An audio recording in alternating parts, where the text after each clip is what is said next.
Bueno, vamos a hablar sobre el síndrome doloroso del epigastrio. El síndrome doloroso del epigastrio, bueno, vamos a comenzar a hacer un pequeño repaso sobre el epigastrio, ¿verdad? Si nosotros hacemos un corte mental de esa zona, ¿verdad?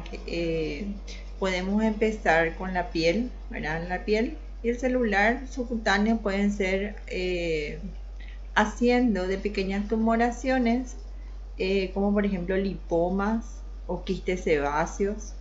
Un poco más hacia la aponeurosis.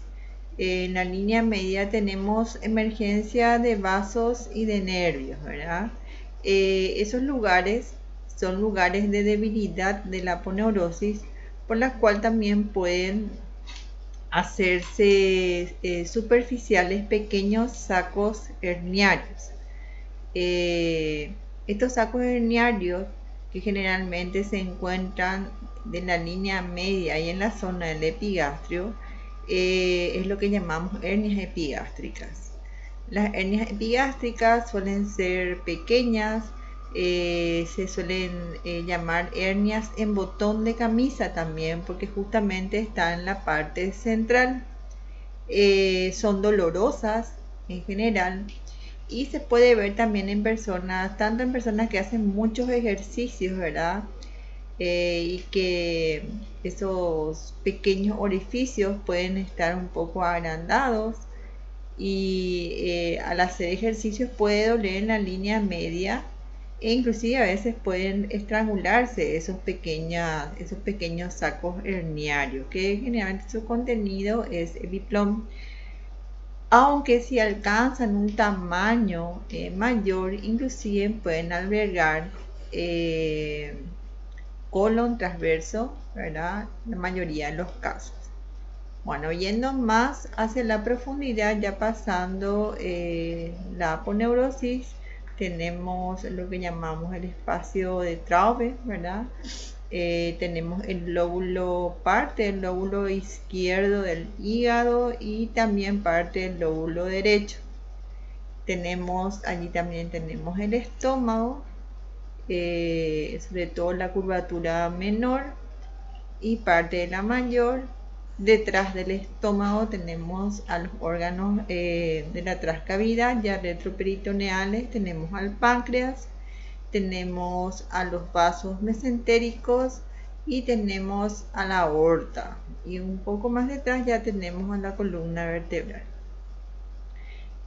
También en el epigastrio no tenemos que olvidar que tenemos a la porción abdominal del esófago, que vendría a ser el cardias, que también puede ser asiento de patologías que pueden darnos dolor en el epigastrio. Bueno, dicho esto, entonces, el síndrome doloroso del epigastrio, ¿verdad? Se caracteriza por tener dolores discontinuos. Los dolores discontinuos son aquellos, como ya se había hablado, dolores que tienen un pico de dolor, ¿verdad? Y que luego ceden parcialmente. A veces pueden ceder en forma completa con los analgésicos, pero en general son dolores que si siguen su evolución, son dolores que comienzan, tienen un pico de dolor y luego queda un dolor remanente. Bueno, esos dolores discontinuos pueden ser ritmados. ¿Qué quiere decir ritmados? Ritmados generalmente son aquellos dolores que se presentan antes o después de las comidas. Y los no ritmados son aquellos que no tienen relación con las comidas. Entre los ritmados tenemos a los periódicos y a los no periódicos. Los periódicos, que quiere decir que son aquellos dolores ritmados que aparecen por un tiempo, ¿verdad? Y luego pueden desaparecer en forma espontánea por meses, semanas o inclusive años.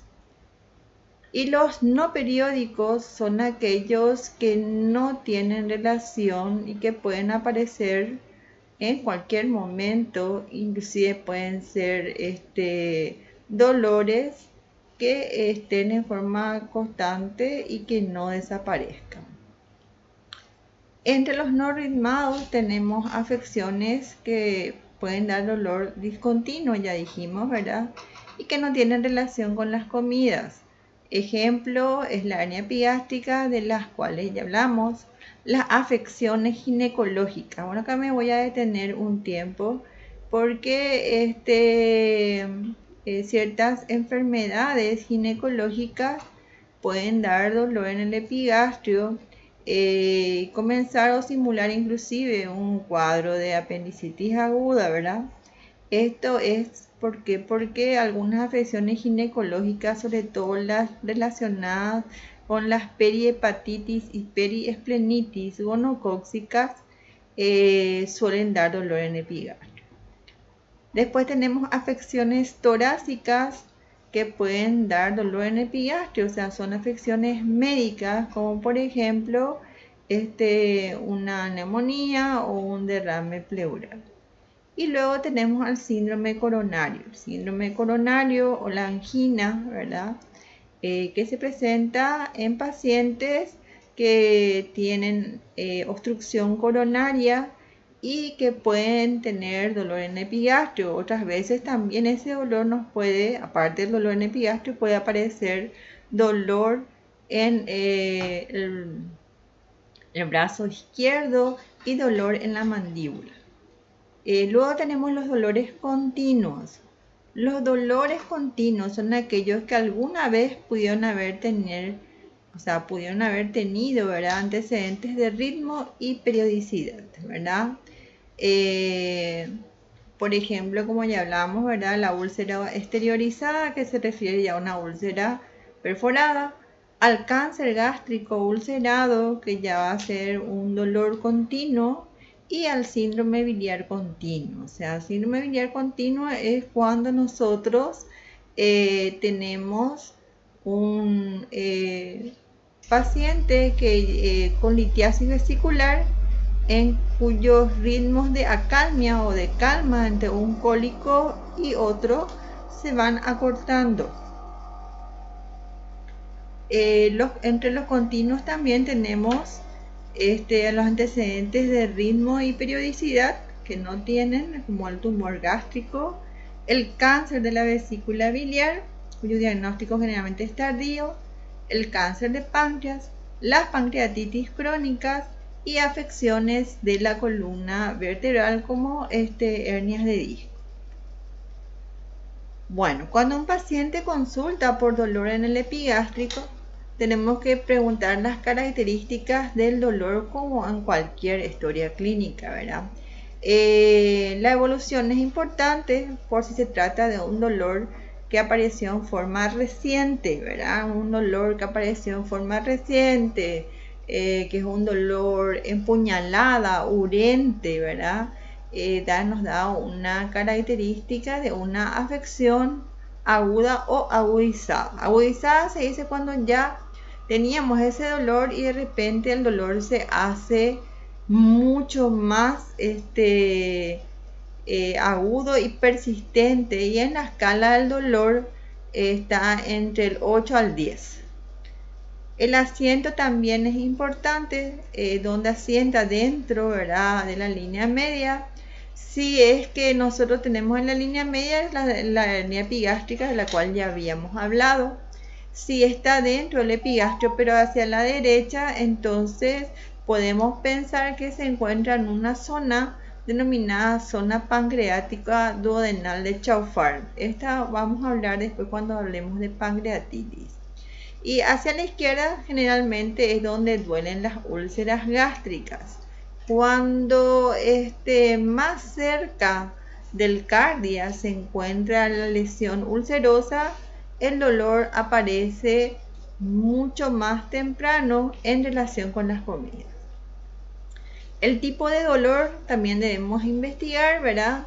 Si es un dolor empuñalada, si es un dolor de sensación de plenitud gástrica, si es un dolor que va aumentando con las horas, si es un dolor quemante, si es un dolor de tipo cólico o tipo espasmo o calambres, ¿verdad? Generalmente los espasmos, calambres, hablan mucho de una afección de una víscera hueca. La intensidad, como ya dijimos, si es un dolor crónico, ¿verdad? Va a ser de intensidad moderada, aunque hay momentos en que puede aumentar la intensidad del dolor. Y la irradiación, que es muy importante. En general, los dolores que irradian hacia la escápula derecha, que el paciente dice, no le pregunta, ¿y hacia dónde se va tu dolor? Y hacia mi paleta, dice, la escápula derecha. El de origen ulceroso generalmente va a la espalda, en la región dorsal baja, y el que es de origen pancreático en general se irradia en barra, ¿verdad? Más hacia el lado izquierdo en la zona interescapulovertebral, o sea que es un dolor que se encuentra localizado en barra o en cinturón, y es un dolor que los pacientes refieren como un dolor transfixiante, o sea, como un dolor que le aprieta, le constriñe. Bueno, las características del dolor discontinuo, ¿verdad? Pues está en relación con la ingesta, como dijimos, alimentos. Cuando este dolor está relacionado con la ingesta de alimentos, es cuando llamamos que es un dolor de tipo ritmado, ¿verdad? Entonces, en general, tenemos que investigar, ¿verdad? ¿Cuándo aparece el dolor? Si el dolor aparece cuando el paciente ingiere una comida, y si el dolor aparece sobre todo cuando el paciente ingiere comidas muy condimentadas o comidas con mucha grasa, ¿verdad? En general, este dolor puede ser un dolor de origen gástrico, ¿verdad? Sobre todo en pacientes con úlcera gástrica. Investigar el día del dispéptico, ¿verdad? A veces se hablaba antes del día del ulceroso. Esto no quiere decir que tenga un día en el calendario, sino que es la progresión del día de un paciente con úlcera, ¿verdad? Algunos dolores podrían preceder, ¿verdad?, a la ingesta de alimentos, o sea, es lo que se conoce como hambre dolorosa. Duele cuando el estómago está vacío. Y otros pueden aparecer después de la ingesta de los alimentos, como habíamos hablado, sobre todo de algún tipo de alimento en especial, sobre todo muy condimentados o muy calientes, o que tengan mucha grasa, por ejemplo. Puede aparecer también durante la ingestión de algunos alimentos, ¿verdad? Durante la ingestión duele, ¿verdad? Eso también podría ser, como ya hablamos, cuando la lesión ulcerosa se encuentra más cerca del cardias, entonces el dolor aparece mucho más temprano. Las características del dolor, seguimos hablando del dolor con discontinuo, ritmado y periódico. Vamos a hacer un nuevo repaso. Discontinuo, ¿verdad? Que es un dolor que tiene un momento que es menos dolor, luego tiene un pico de dolor y luego ese dolor puede disminuir, pero permanece. Ritmado, ya dijimos que es un dolor que generalmente es desencadenado antes o después de la ingesta de alimentos. Y el periódico es el periodo de tiempo que permanece ese dolor o el periodo de tiempo que ese dolor calma. Por eso se dice ritmado y periódico. Entonces, dentro de esos dolores tenemos al síndrome ulceroso, ¿verdad? Síndrome ulceroso o enfermedad ulcerosa gastroduodenal, y al síndrome biliar, ¿verdad? ¿Por qué el síndrome ulceroso? ¿Verdad? El síndrome ulceroso es un paciente que generalmente tiene dolor, ¿verdad? Que puede ser, por ejemplo, en el caso de un paciente con úlcera duodenal, puede tener un hambre dolorosa. El paciente generalmente se levanta a la noche toma algún tipo de alimento o un vaso de leche, ese dolor calma, ¿verdad? Y después de un tiempo vuelve a aparecer. El paciente puede cuidarse más en la alimentación, come generalmente, se da cuenta que la comida le calma el dolor, entonces el paciente sigue por sí una dieta o consulta y ese dolor desaparece en un tiempo. Luego el paciente vuelve otra vez en unos años, puede volver a presentar ese tipo de dolor, ¿verdad? O puede aparecer, si es que no se trata, puede aparecer el dolor cada 2 meses, o a veces el dolor puede hacerse cada semana, entonces los periodos de calma se van acortando. Lo mismo ocurre con el síndrome biliar. Muchas veces el paciente es portador de litiasis vesicular, pero nunca tuvo un cólico biliar, o sea, nunca tuvo una obstrucción para distender la vesícula y dar ese dolor de tipo cólico que se produce generalmente por la obstrucción de un cálculo a nivel del bastinete vesicular. Entonces, ¿por qué no tuvo ese dolor? Porque es un paciente que se cuida en las comidas, ¿verdad? No es un paciente que come mucha grasa, no abusa en las bebidas, ¿verdad? Entonces, pudo haber tenido un cólico y no tener más por mucho tiempo. Es un dolor que es discontinuo, ¿verdad? Es ritmado con las comidas, el señor se cuidó, entonces no tiene más ese dolor por unos cuantos años, ¿verdad? Hasta que llega, ¿verdad? Un día, una fiesta, ¿verdad? Y el paciente ingiere bebidas alcohólicas, come comidas que no suele comer, ¿verdad? Y en ese momento puede aparecer el dolor, ¿verdad? Después de muchos meses u años inclusive, pero es el mismo dolor. Siempre por eso hay que preguntar también si alguna vez tuvo un dolor similar a ese cuando se hace la historia clínica. Porque a veces el paciente dice, sí, yo tuve un dolor parecido a este, pero no fue tan fuerte, ¿verdad? Entonces eso también ayuda para orientarnos al diagnóstico. Luego tenemos el dolor discontinuo, que es ritmado pero no periódico, ¿verdad? Un dolor que aparece ocasionalmente después de la comida, puede ser una gastritis, puede tener relación con alimentos que produzcan regurgitación, pirosis. Hay ciertos tipos de alimentos que pueden causar ese tipo de dolor, y también puede relacionarse con los cambios posturales. Por ejemplo, si alguien ingirió, ¿verdad?, una comida y esa comida fue muy grasienta y a eso otra vez le agregó, yo que sé, una bebida alcohólica y después se agacha, esa comida puede regurgitar y causar dolor. Eso se ve también mucho en los pacientes que tienen hernias hiatales, en las cuales el esfínter del cardias se desplaza hacia el tórax, entonces su función de esfínter se pierde, ¿verdad?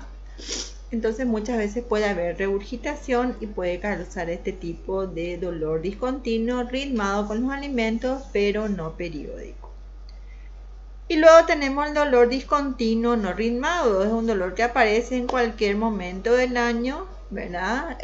O en cualquier lugar, pero sin relación con la ingesta, ¿verdad? Dentro del dolor continuo, ¿verdad? Generalmente este dolor continuo puede ser bien tolerado y puede ir aumentando por el tiempo, ¿verdad? Puede haber tenido, por ejemplo, un antecedente de ritmo y periodicidad, o sea, pudo haber tenido en el caso, por ejemplo, vamos a hablar, el caso del síndrome biliar, los periodos de calma, ¿verdad?, se van acortando, ¿verdad? Y es lo que nosotros llamamos cólicos persistentes, ¿verdad? Porque prácticamente el paciente tiene dolor cada semana o cada 2-3 días, entonces los periodos de calma se van acortando hasta que finalmente el paciente tiene un dolor continuo. Entonces ahí hablamos que el paciente tiene una colecistitis aguda, o sea, de un cólico biliar que es un dolor discontinuo, pasó a un dolor continuo que es ya la colecistitis aguda. También puede aparecer en pacientes que desde su aparición el dolor fue continuo, ¿verdad? Un paciente que tenga ya una úlcera gástrica perforada, ¿verdad? Puede no recordar que haya tenido un dolor ritmado y periódico.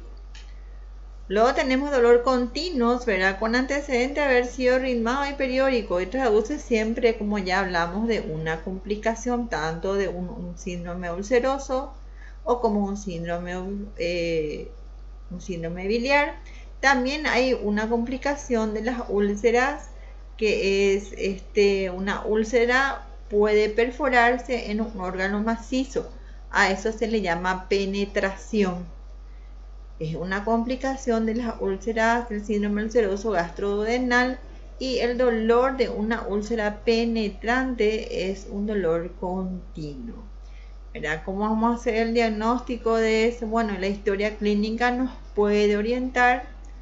El paciente en el laboratorio puede tener aumentadas las amilasas o la lipasa porque produce una pancreatitis también.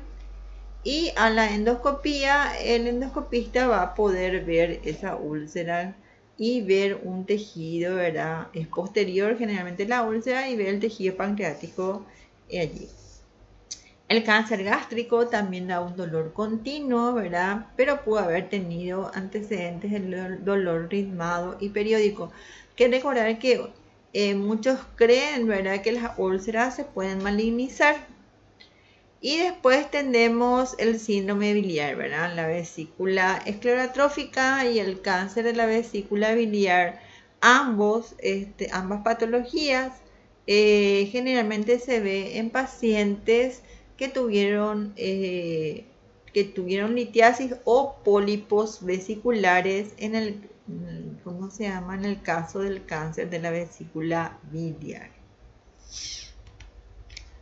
Las características del dolor. Bueno, el dolor continuo de entrada puede presentarse, como ya dijimos, en el cáncer gástrico, en el cáncer de la vesícula biliar, en el cáncer del cuerpo de páncreas. Hay una cosa que es interesante para recordar cuando hablamos de del páncreas en sí, sobre todo del cáncer. Acuérdense que es cabeza, ictericia, cuerpo, dolor y cola, tumor.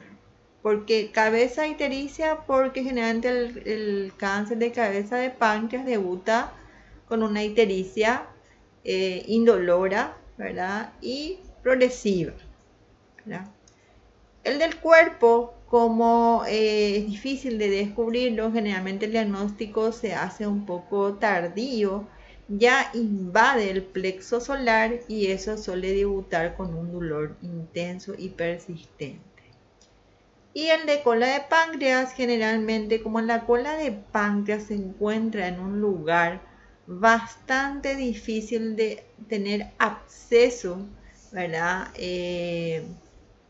A la palpación, ¿verdad? Porque se encuentra cubierto, ¿verdad? Por toda la zona de la parrilla costal del hipocondrio izquierdo. Cuando se descubre la tumoración a ese nivel, ya es una tumoración que es un poquitito grande.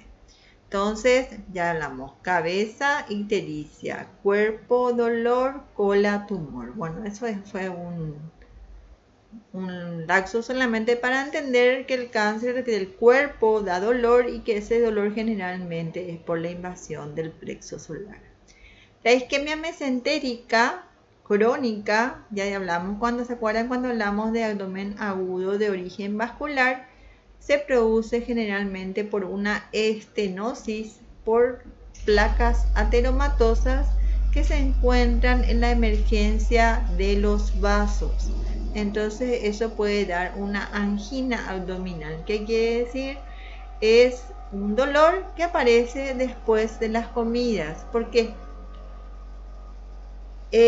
cuando el paciente come, ¿verdad? El estómago tiene que comenzar a trabajar, a contraerse, a secretar. Eso requiere de mayor aferencia de circulación sanguínea a ese órgano. Entonces, cuando el paciente come y no hay esa aferencia de sangre por los vasos debido a la estenosis por la arteriosclerosis, eso produce un dolor isquémico y esa es la angina abdominal, que muchas veces se puede confundir con una angina coronaria. Luego tenemos a la pancreatitis crónica. La pancreatitis crónica generalmente también tiene un dolor continuo de entrada. Generalmente se ve en pacientes que ya tuvieron algún tipo de pancreatitis y el diagnóstico generalmente se hace por la sospecha y por las imágenes. Y las afecciones vertebrales, algunas afecciones vertebrales, sobre todo las hernias de disco, ¿verdad? O alguna luxación, ¿verdad? A nivel de las vértebras por traumatismo, también podrían causar dolor en el epigastrio, que no están relacionadas con las comidas y que el dolor es continuo. Bueno, dentro de los dolores del epigastrio, ¿verdad? Tenemos al síndrome ulceroso. De lo que hablamos justamente es del dolor que se le dice día del ulceroso. Bueno, existen, van a ver en libros, ¿verdad? Que el dolor generalmente del duodenal está relacionado con el hambre dolorosa que se le dice. O sea, el ulceroso duodenal le duele cuando no hay alimento, ¿verdad? Entonces lo que hace para que le calme el dolor, comer. Entonces, el dolor generalmente aparece tardíamente. ¿Por qué? Porque ese dolor, ya dijimos que cuando la úlcera se encuentra más lejos del cardias, por la aferencia de las fibras nerviosas, el dolor aparece más tardíamente. Entonces, tenemos la úlcera duodenal, ¿verdad? El dolor es de carácter agudo, es quemante, el paciente tiene una sensación de presión o hambre dolorosa y aparece 2 a 3 horas después de la ingesta. Se alivia con la comida o con la ingesta de antiácidos, ¿verdad? Entonces, es dolor, ¿verdad? Comida y calma, ¿verdad? Algunos dicen que es un ritmo de 3 tiempos. Y bueno, nosotros podemos decir dolor, comida, calma, dolor. En el caso de la úlcera gástrica, como está más cerca del cardias, entonces el dolor se va a desencadenar más rápido. Entonces vamos a tener síntomas de indigestión, o sea, come el paciente, le duele, ¿verdad? Luego generalmente al pasar el alimento hacia el duodeno, ¿verdad? Calma ese dolor y al comer otra vez le va a doler. Entonces tenemos comida, dolor y calma.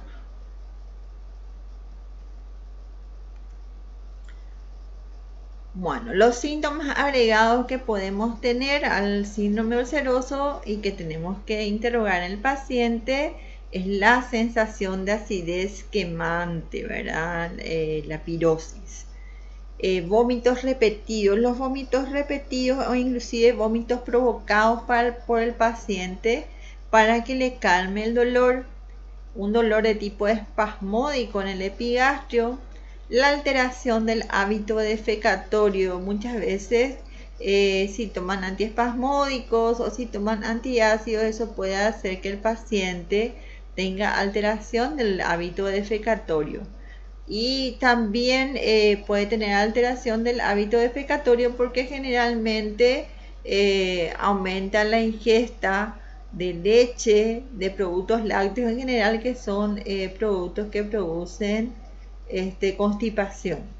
La pérdida de peso muchas veces se debe al paciente, puede tener pérdida de peso porque se comienza a dietar, ¿verdad? Porque relaciona con las comidas.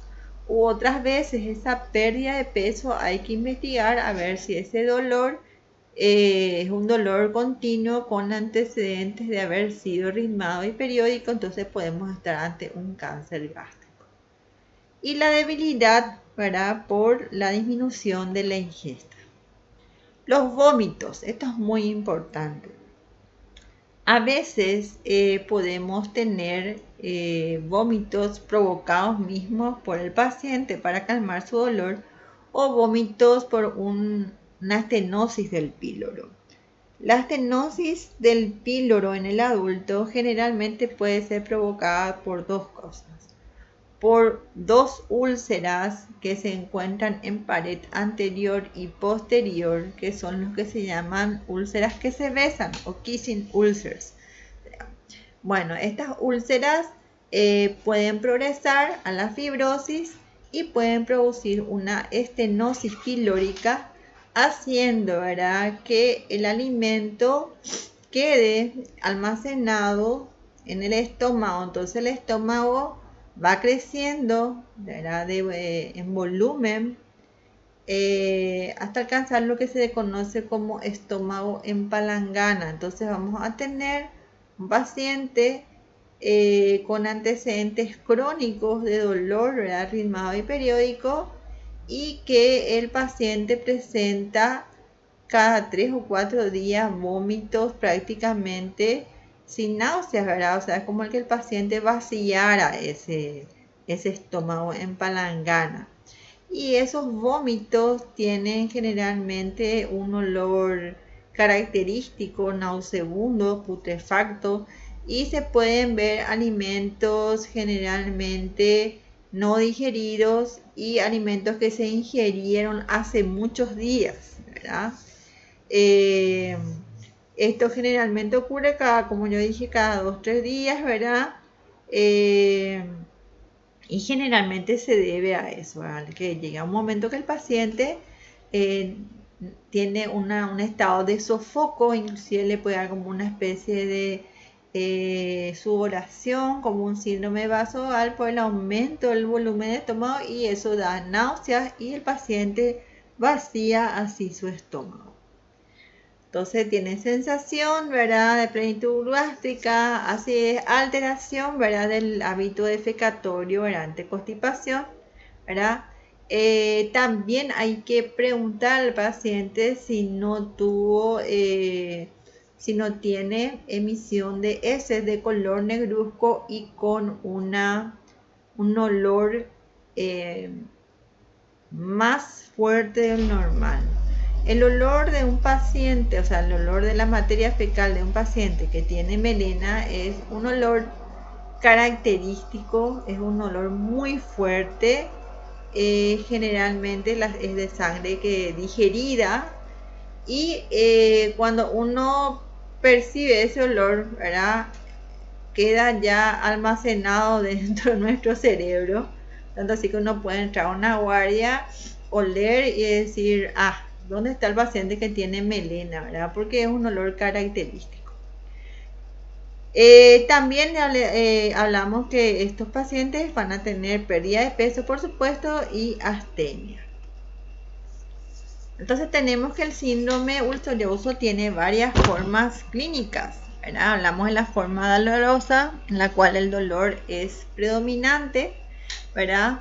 Esto se puede ver ya cuando hay complicaciones, como ya hablamos, la penetración de las úlceras. La penetración se habla cuando una úlcera, voy a repetir, se perfora, pero pero en continuidad a un órgano macizo que generalmente es el páncreas. En las úlceras de caries también el dolor es continuo, ya hablamos que es un dolor predominantemente continuo y que aparece enseguida de la ingesta, ¿verdad? La forma vomitiva es cuando ya existe una obstrucción pilórica, que si es benigna se trata por dos úlceras que se encuentran en la cara anterior y posterior del píloro, que se llaman úlceras que se besan. o kissing ulcer, ¿verdad? Que finalmente estas úlceras pueden fibrosarse y producir una estenosis pilórica, llevando al paciente a un síndrome pilórico y al estómago en palangana, que va seguido de vómitos, de lo que hablamos recién. También esta estenosis pilórica puede deberse a un cáncer, ¿verdad?, que se encuentre a nivel del píloro. Después tenemos la forma ictérica. La forma ictérica son úlceras, ¿verdad?, que pueden exteriorizarse, o sea, pueden formar tejido fibroso, formar un plastrón que posteriormente puede producir una estenosis a nivel del colédoco o comprimir el colédoco, ¿verdad?, esa fibrosis, y debutar también después como una ictericia. Esto es muy importante siempre indagar. Y la forma anémica es aquella úlcera que sangra lentamente y que puede llevar a una anemia crónica al paciente. Y bueno, cuando tenemos un paciente con anemia crónica y con síntomas digestivos, siempre cuando ya se descartaron todos los cuadros médicos, hay que estudiar también el estómago y el CAR es hacer una endoscopia digestiva alta buscando algún lugar sangrado desde el esófago, estómago, duodeno, y hacer una colonoscopia también, porque el cáncer de ciego, que es un cáncer generalmente exofítico, puede dar también sangrado. También en el colon izquierdo se puede ver también pérdida de sangre en forma crónica, pero en el colon izquierdo generalmente sangre roja rutilante. El ciego puede dar también melena. El examen físico. Bueno, el examen físico generalmente puede ser normal en un paciente con úlcera, puede ser doloroso. Acuérdense siempre de tocar la línea media. A veces el paciente es un paciente que es muy, digamos, musculoso, ahora parece muy sano, pero ustedes pueden encontrar un pequeño botón de camisa muy doloroso y eso puede ser la causa del dolor en el epigastrio. Entonces, al palpar el abdomen, siempre comenzamos por el lado que nos duele. Generalmente en este caso empezaríamos por la fosa ilíaca izquierda, seguiríamos, como decimos siempre, el marco colónico, y cuando llegamos al epigastrio vamos a detenernos y vamos a palpar cuidadosamente la línea media. En una palpación superficial y luego intermedia, tratando de descartar que no haya una hernia epigástrica que esté atascada o estrangulada, o que no haya un defecto de pared que cuando el paciente hace ejercicio, ¿verdad?, duele, por ejemplo. Eso puede ser también. Luego vamos a irnos y vamos a palpar, a ver si no hay vamos a palpar el epigastrio. Normalmente es depresible, y si no podemos deprimirlo, entonces ver si no es una defensa o si no hay una ocupación de una masa. Y a veces al ir tocando podemos ver en algunas ocasiones que esa zona se va como si fuera distendiendo, ¿verdad?, dibujando el perfil del estómago. Eso ocurre en los pacientes que tienen estenosis pilórica. Es como si fuera que el estómago, al nosotros tocar la zona del epigastrio, se enojara y se distendiera, que es lo que ocurre con todas las obstrucciones, ¿verdad? Y puede dibujar el perfil del estómago, y eso nos puede llevar a inferir que pudiera ser un síndrome pilórico. La palpación, ya dijimos, a veces es negativa, pero acuérdense siempre que hay que palpar bien y ir buscando todo lo que hablamos, ¿verdad? Algún tumor, alguna defensa, latidos, ¿verdad? También puede haberse, por ejemplo, un empastamiento a ese nivel, que puede ser una linitis plástica. Y en el caso, por ejemplo, de las pancreatitis agudas, también nosotros podemos palpar un empastamiento. Bueno, ahora yo voy a decir que para nosotros los cirujanos que es un empastamiento y que es un tumor. Tumor es una masa que tiene límites definidos, ¿verdad? Que es de consistencia, puede ser sólida, elástica, dura o pétrea, ¿verdad? Pero que tiene límites definidos. Para nosotros un empastamiento es una masa de límites difusos, generalmente dolorosa. Lo que lo caracteriza justamente es de consistencia sólida, elástica, pastosa, ¿verdad? Por eso se dice empastamiento.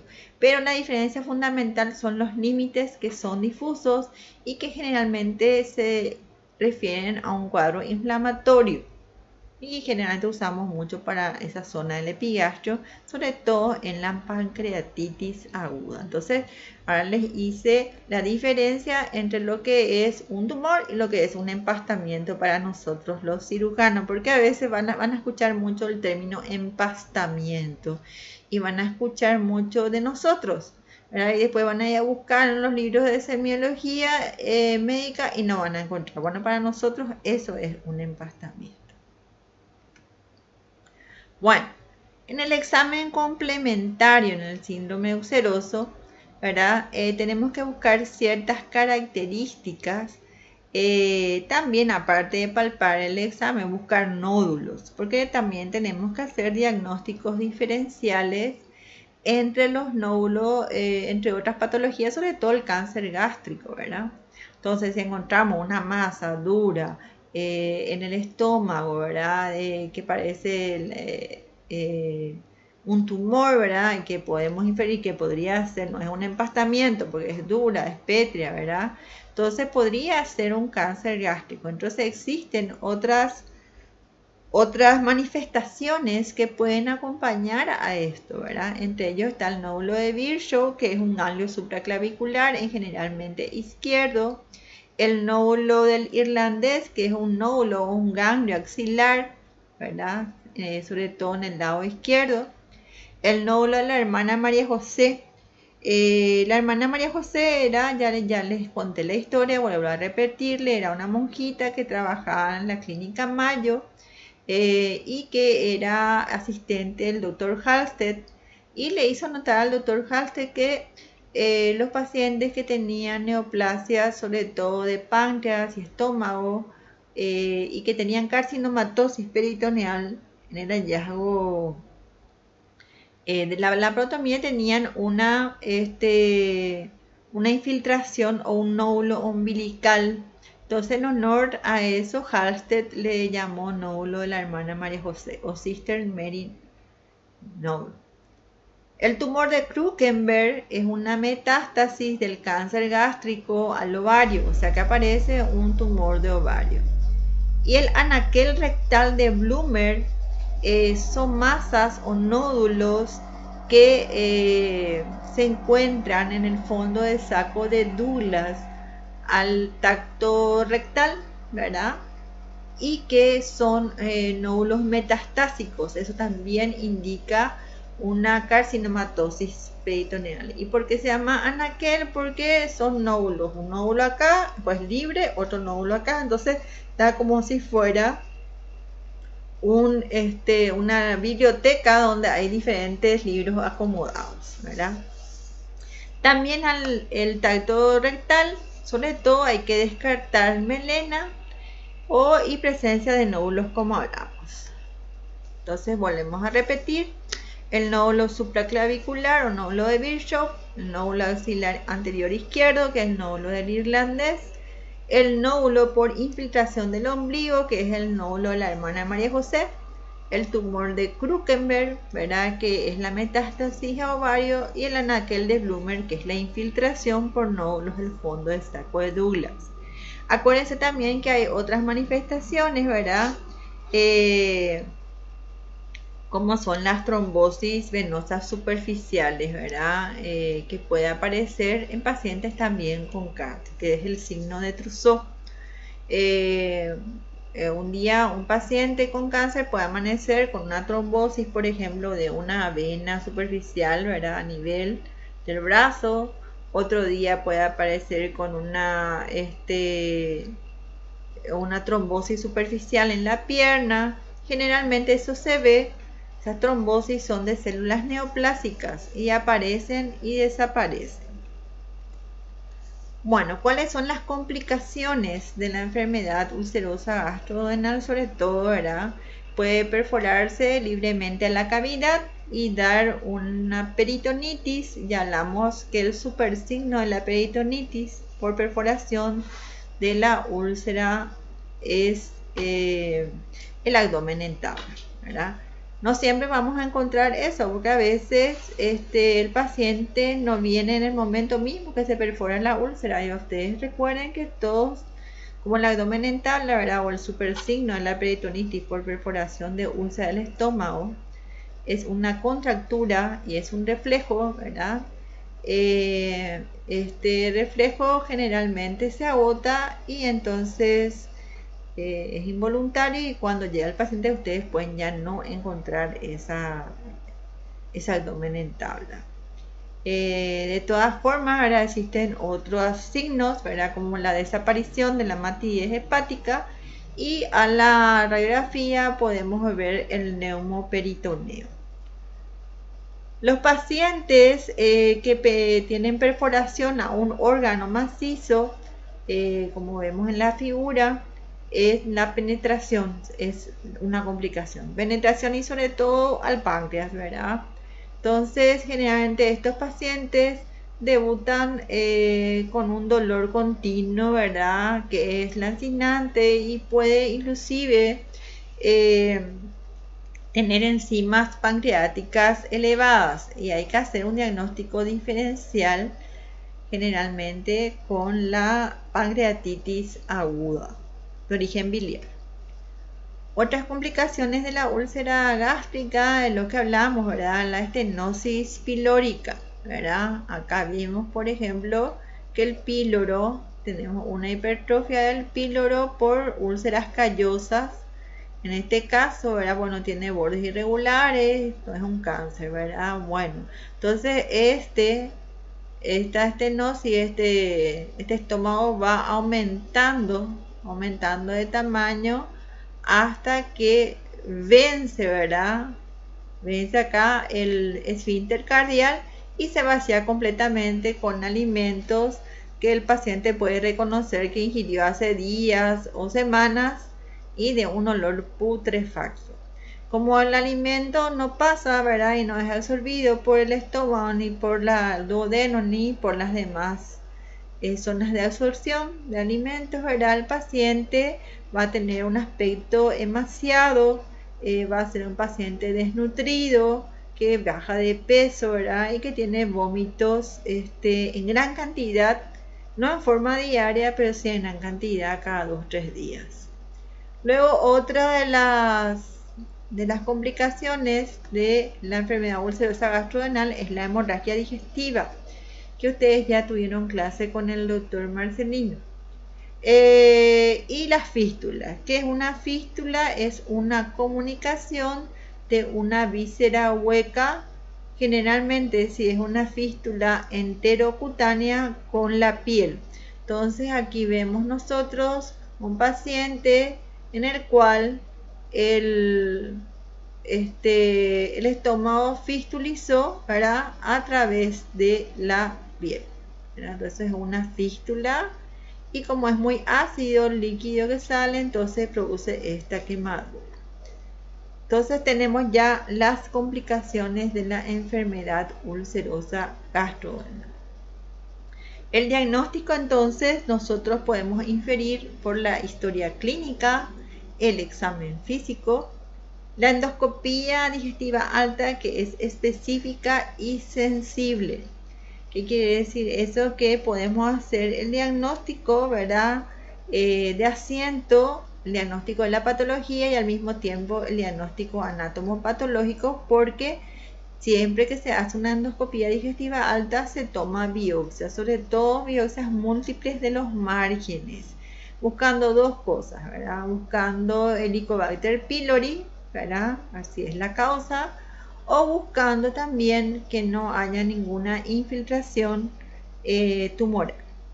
Generalmente se toma 3 muestras de antro gástrico, se toma 1 o 2 centímetros del pilo, 2 para histología y 1 para la prueba de la ureasa. También se toman biopsias del cuerpo gástrico, de la unión corporal antral, ¿verdad? Para lo mismo. Para la úlcera gástrica también se agregan las biopsias de los márgenes. Y se puede hacer también tratamiento hemostático. Si tenemos una úlcera que está sangrando, entonces se pueden parar el sangrado, que es lo que nosotros los cirujanos queremos, ¿verdad? Porque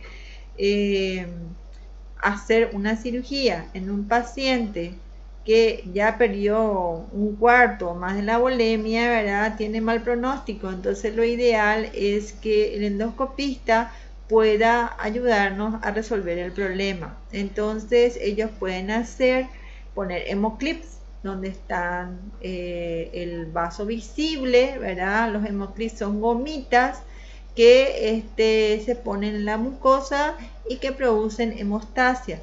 También se puede inyectar algún tipo de sustancia como el polidocanol, que también puede producir una esclerosis y provocar la hemostasia, ¿verdad? Entonces, los medios auxiliares diagnósticos, ya dijimos la endoscopía, que es digamos, el método más específico, ¿verdad? Y que nos puede ayudar inclusive a hacer tratamiento en algunos casos. Y después otros métodos como por ejemplo la radiografía de altura, que ya nos muestra que hay un neumoperitoneo, ¿verdad? A pesar de que se ve en la cámara gástrica. Entonces podríamos pensar también que puede ser una úlcera que es pequeña y que haya escupido, ¿verdad?, el líquido gástrico y luego haya sido taponada por el epiplom. Fíjense en esta imagen que se ve acá en el neumoperitoneo. Vieron que dibuja el contorno del diafragma, pero acá nosotros vemos que ya hay un poco de líquido. Eso es importante porque eso ya nos ayuda a hacer el diagnóstico de una peritonitis probable. Bueno, acá por ejemplo tenemos la cámara, o sea, el estómago totalmente extendido. Esta es la radiografía de un niño, ¿verdad? Un niño con estenosis pilórica, pero esto también se puede ver de la misma forma en un adulto con estenosis pilórica. Estómago totalmente distendido. Y esto es una tomografía en la cual se ve un aire libre, ¿verdad? Esto vendría a ser más o menos la demostración de este pequeño neumoperitoneo. En una tomografía se ve así, ¿verdad? Aire libre en cavidad y aire libre también aquí en esta zona. Entonces probablemente se trate de una úlcera duodenal porque se ve la cámara gástrica y líquido gástrico. Bueno, acá vemos otra vez, esto ya estamos en otra fase, ¿verdad? Porque vemos el estómago que está contraído con las paredes engrosadas. Vemos también que hay líquido libre en cavidad, ¿verdad? Entonces, también, siempre cuando van a buscar nódulos metastásicos o carcinomatosis peritoneal, fíjense en la pared. Acá no, en otra tomografía a lo mejor veremos, ¿verdad? Pero fíjense en esta pared, generalmente se puede ver así, de este tipo como se ven acá, pegaditos por la pared, así como globitos pequeños. Eso es carcinomatosis peritoneal en un paciente que tenga un cáncer de cualquier tipo. Acá tenemos, por ejemplo, dentro de la vesícula biliar un cálculo. Vemos el estómago y el duodeno que está engrosado con un gran proceso inflamatorio. Puede tratarse de una úlcera. Está el famoso sangrado en jet, ¿verdad? Que se ve cuando hay una úlcera con un vaso visible, ¿verdad? Y bueno, y para eso nos sirve la infiltración y el hemoclip para hacer ese tipo de tratamiento. El endoscopista nos ayuda muchísimo porque nos exonera de la cirugía muchas veces. y esto es un sangrado en napa, ¿verdad? Continuo pero venoso. También se puede ver zonas, ¿verdad? Bien congestionadas que sanan completamente. Esto es el cambio que sucede del epitelio entre la unión esófago-gástrica cuando existe una hernia hiatal. Y aquí tenemos la úlcera, ¿verdad? Con un coágulo adherido, y acá tenemos el vaso con un coágulo adherido. También podemos ver zonas estenóticas, ¿verdad? Estenosis, ¿verdad? O pólipos o cánceres ya dentro del estómago. La estenosis pilórica, a veces esto es infranqueable por el endoscopista, ¿verdad? Así se ve una estenosis pilórica, ¿verdad? Un pequeño agujerito, ¿verdad? Por el cual que es imposible que pase justamente. A veces esto ya está fibroso, incluso el agujero es chiquito. Esto así está magnificado, pero realmente es muy pequeño el orificio. O sea, el píloro debería ser así, ¿verdad? A verse así, nosotros sin embargo vemos estenosado. Bueno, entonces el diagnóstico dijimos, ¿verdad? Para la sospecha de infección por el Helicobacter pylori, aparte de las biopsias, podemos hacer el test de la urease rápido con material de la biopsia antral o hacer una prueba del aliento aspirado con urea 13 o urea 14. Las complicaciones, ya hablamos, vamos a hablar de la perforación, hablamos de la estenosis pilórica, penetración, fístulas y hemorragia. Muy bien, con esto terminamos entonces la parte de síndrome doloroso en el epigastrio y vamos a continuar con síndrome doloroso en el hipocondrio izquierdo.